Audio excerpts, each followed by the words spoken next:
Un cordial saludo, profesora Sol.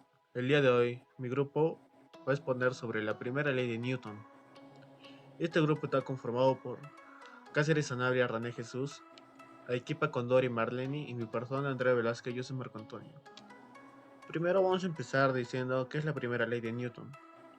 Bueno, es un objeto en reposo que permanece en reposo o si está en movimiento, permanece en movimiento, pero a una velocidad constante, a menos que una fuerza externa neta actúe sobre él. Bueno, ¿qué nos puede decir? Que un objeto no puede cambiar su estado de reposo o movimiento por sí mismo, sino que requiere la aplicación de una fuerza externa, ¿no?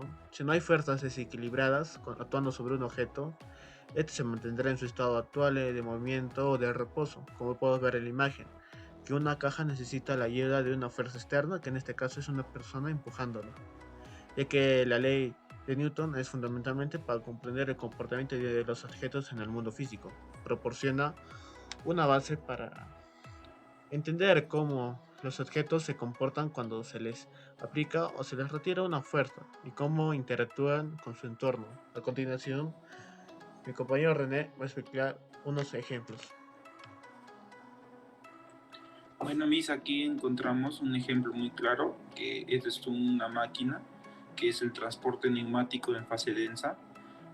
Acá tenemos que el transporte neumático en fase densa es aquel proceso que nos permite el transporte de materiales a granel o a polvos, por aspiración o por soplado, sin que sus partículas estén suspendidas en el aire que los transporta. Este tipo de transporte se utiliza para trasladar grandes cantidades de un producto a largas distancias.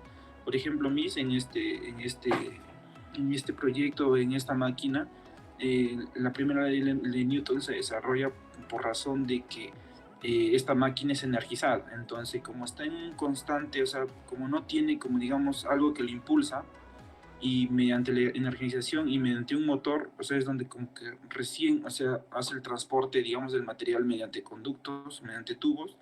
Ahí podemos ver claramente un ejemplo de la primera ley de Newton. Siguiente.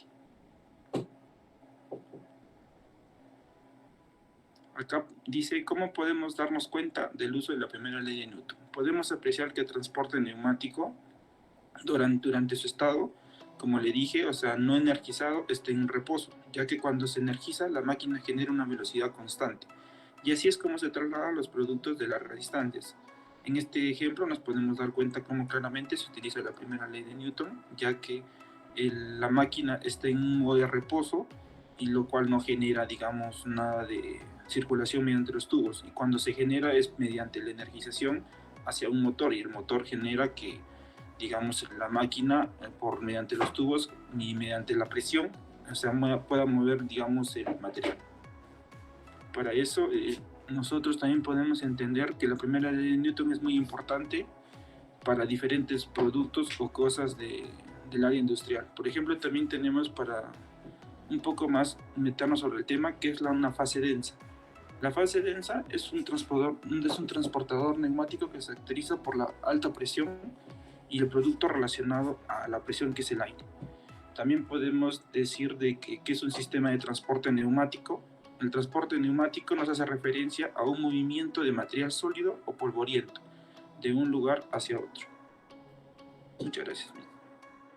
Seguimos con los ejemplos y yo les daré a conocer uno más de los ejemplos más claros sobre la ley de Newton. Un elevador está siendo jalado hacia arriba a una velocidad constante por una cable, lo cual podemos observar en el siguiente diagrama. Con ello podemos decir que mientras que el elevador esté siendo jalado hacia arriba, la velocidad debe de ser constante. Por otro lado, si el elevador se está moviendo con velocidad constante, la fuerza neta debe de ser cero.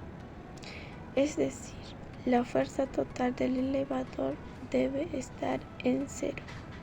Y para poder que la fuerza neta sobre el elevador sea cero, lo que tenemos que hacer es que las fuerzas hacia arriba y hacia abajo deben de ser canceladas, o bueno, deben de ser anuladas. Bueno, eso sería todo. Muchas gracias.